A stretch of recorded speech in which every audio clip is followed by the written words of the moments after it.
Para sahabat yang smart, kita bertemu lagi di kelas 11 SMK Tarakanita. Saya mengucapkan profisiat karena kalian memasuki level yang kedua dan semuanya masuk ke kelas 11 SMK Tarakanita. Dan saya, Albert Einstein, ingin mengajarkan kalian tahun ini tentang agama Katolik dan budi pekerti. Selamat belajar dan semoga sukses. Para sahabat yang smart, ini adalah materi Pendidikan Agama Katolik kelas 11. Dan materi ini sangat berbeda dengan materi yang kelas 10. Ini judul dari cover, dan juga cover ini adalah gambar Paus Fransiskus, yaitu pemimpin gereja Katolik sedunia. Dalam materi kelas 10, kita sudah bahas yang pertama adalah bagaimana kita memahami diri kita sendiri. Dan di kelas 11, kita keluar dari diri kita sendiri. Nah, ini adalah wajah Paus Fransiskus. Dia adalah orang Argentina yang kemudian menjadi paus.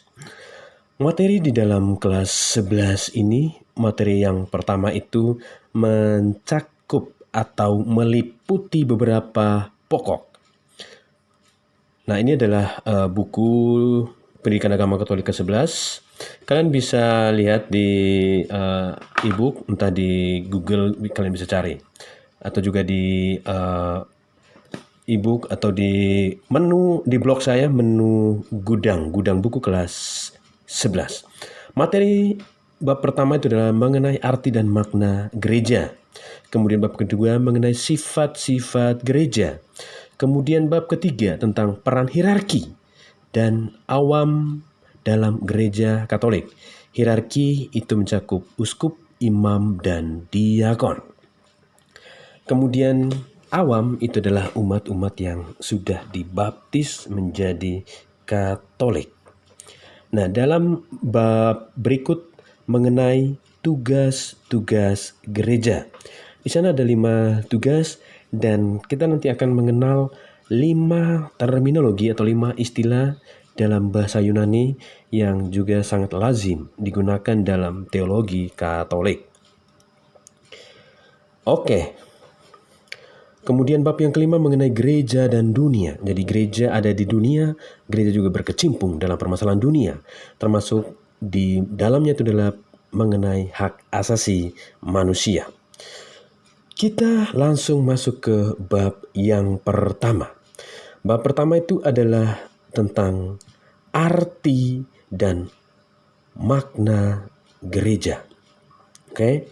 Nanti teman-teman bisa lihat di buku, yaitu tentang arti dan makna gereja. Bisa membaca pengantarnya, dan saya akan menjelaskan beberapa istilah yang berhubungan dengan kata gereja. Gereja memang kata yang sangat lazim dalam gereja Katolik atau dalam teologi Katolik.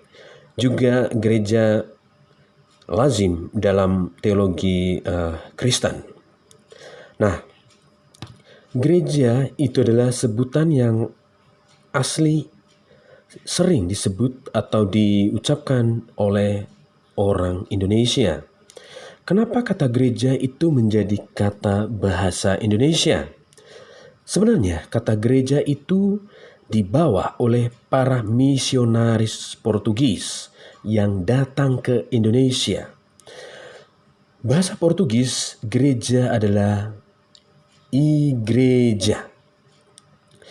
Kata igreja ini sebenarnya itu adalah turunan dari kata bahasa Latin, yaitu ecclesia. Yaitu apa? Ini dia, ecclesia. Ecclesia ini sesungguhnya adalah kata bahasa dari Yunani. Jadi dalam bahasa Yunani menggunakan kata yang sama, yaitu ecclesia. Lihat, nah ini dia. Kata ecclesia dalam bahasa Yunani berarti kumpulan, pertemuan, atau rapat. Berarti ada orang berkumpul, banyak orang bertemu, dan orang membahas sesuatu yang disebut dengan rapat. Dan pertemuan itu atau rapat itu intensinya sangat khusus, sangat istimewa. Jadi beda dengan orang yang berkumpul di misalnya pos kamling atau di pos ojek pengkolan.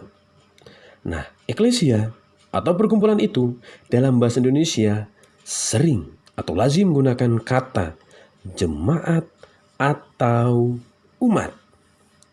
Namun, lazim kita juga mendengar atau memakai kata gereja. Dan kata ini juga atau kata jemaat atau umat merujuk kepada arti dari eklesia itu sendiri, yaitu orang yang terpanggil. Orang yang terpanggil untuk menjadi murid-murid Tuhan. Oke, semoga sampai di sini sudah paham mengenai kata gereja.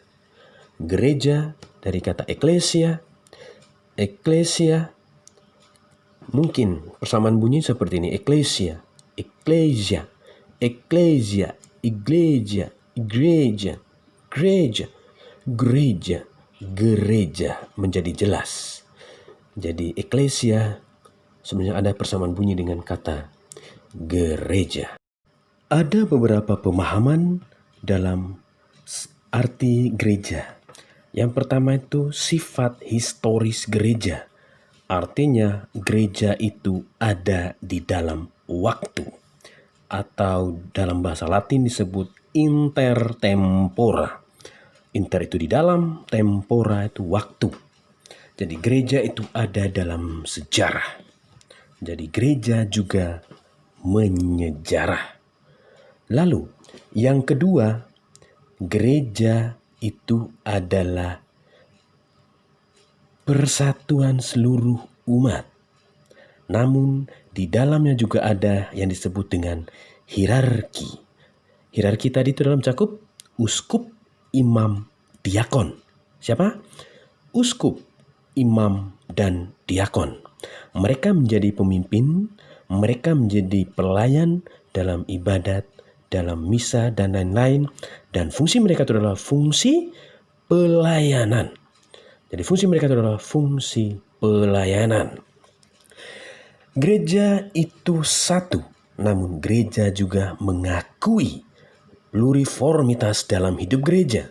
Bukan gereja yang jamak, tetapi lebih kepada kehidupan, corak hidup, ciri-ciri, dan karakter umat atau sifat dari umat yang ada di dalam gereja. Jadi corak hidup dan ciri-ciri serta sifat itu yang membuat gereja juga adalah jamak atau pluriformitas. Kita belajar mengenai gereja sebagai umat Allah. Jadi gereja itu adalah umat Allah. Sekali lagi, gereja itu adalah umat Allah, bukan perkumpulan biasa. Nah, dalam pemikiran dasar itu kembali diingatkan kata gereja. Jadi kita sudah bahas di awal tadi bahwa kata gereja itu adalah turunan dari kata bahasa Portu, itu ya, kata gereja. Orang Portu menyebutnya dengan kata igreja. Itu adalah asal dari kata bahasa Yunani, yaitu eklesia. Eklesia berarti mereka yang dipanggil. Sebenarnya kata eklesia itu adalah dua kata yang berbeda, yaitu ek dan kaleo. Ek itu artinya di luar, kaleo artinya dipanggil. Jadi ek kaleo berarti orang yang dipanggil keluar dari komunitasnya, dari keluarganya, dari pertemanannya untuk diutus keluar dan pergi membawa kebenaran. Jadi eklesia dalam tradisi Yunani itu di mana orang ketika mendengar kabar baik kemudian dia tidak bisa menahan, tidak bisa ngekip sendiri kabar itu, kemudian dia harus membawa kabar itu kepada orang lain karena kabar itu juga berguna bagi orang lain. Konsili Vatikan kedua menggunakan istilah umat Allah. Artinya pengikut Yesus Kristus atau mereka yang ingin bersatu hidup dalam Kristus. Dan mereka yang mau menjadi pengikut Kristus diberikan satu simbol, yaitu meterai yang tak terhapuskan. Meterai itu adalah baptis. Jadi dalam agama Katolik dan dalam agama Kristen pun sama. Baptis itu adalah meterai kekal yang tak terhapuskan sampai kapanpun, walaupun dia harus berpindah dalam religius apapun atau dia masuk ke lubang manapun, dia tetap orang yang dibaptis, yang terurapi, yang terberkati. Itu makna dari baptis. Dalam gereja Katolik ada sebuah lagu. Lagunya itu adalah seperti ini. Gereja bagai bahtera. Nah, gereja di sini diidentikan dengan bahtera. Artinya gereja itu seperti sampan, seperti perahu, seperti kapal yang sedang ada di laut dan dia menghadapi gelombang, menghadapi badai. Nah, seperti itu juga gereja yang ada di dunia juga menghadapi begitu banyak permasalahan, baik persoalan moral, sosial, ekonomi, politik, bahkan juga dihadapi oleh gereja. Ada beberapa pemahaman atau arti gereja sebagai gedung. Artinya secara fisik, gereja itu adalah tempat di mana orang Kristen atau orang Katolik itu beribadah atau berdoa. Dan gereja adalah juga ibadat. Artinya gereja adalah ibadat itu sendiri atau gereja adalah di mana orang selalu berdoa. Gereja juga adalah ajaran. Artinya gereja mempunyai aturan, mempunyai teologi tersendiri untuk menjelaskan tentang karya Allah bagi manusia. Dan gereja itu adalah juga sebuah lembaga yang mempertahankan ajaran iman sehingga gereja tetap kokoh, kuat, dan teguh sampai hari ini dengan segala dogma, doktrin, dan ajaran yang diakui sebagai kebenaran. Lalu, gereja juga adalah sebuah organisasi atau lembaga. Dalam artian, gereja itu mempunyai struktur tertentu dan struktur ini lebih utamanya itu adalah hierarki, di mana mereka yang menjaga, memelihara ajaran iman agar tetap satu dan sama, tidak ada yang berbeda. Lalu berikut, gereja adalah umat pilihan. Artinya, gereja adalah kumpulan orang yang terpilih dan memilih penebusan melalui dan dalam Yesus Kristus. Jadi mereka itu adalah kumpulan orang yang dikhususkan oleh Allah untuk diselamatkan. Sekali lagi, ini adalah teologi Katolik. Lalu gereja juga adalah badan sosial. Badan sosial di sini artinya gereja juga adalah sebuah lembaga sosial. Jadi ada gerakan sosial untuk membantu manusia. Ini juga adalah sebuah karya keselamatan. Salah satu contohnya itu adalah sekolah rumah sakit. Sekolah-sekolah misalnya sekolah-sekolah yang nuansa Katolik atau bernafaskan Katolik. Misalnya teman-teman tahu Tarakanita, Ursula, Strada, Ignatius, Lukas, Canisius, Gonzaga, dan masih banyak juga, Stella Maris, Regina Pacis, dan mungkin banyak juga teman-teman yang dari sekolah-sekolah seperti ini. Oke, baik, kalian sudah menyimak video materi ini dengan baik. Nah, sekarang klik link yang ada di deskripsi dan silakan mengisi atau menjawab. Kalau kalian simak dengan baik, kalian akan mudah menjawabnya. Oke, good luck guys.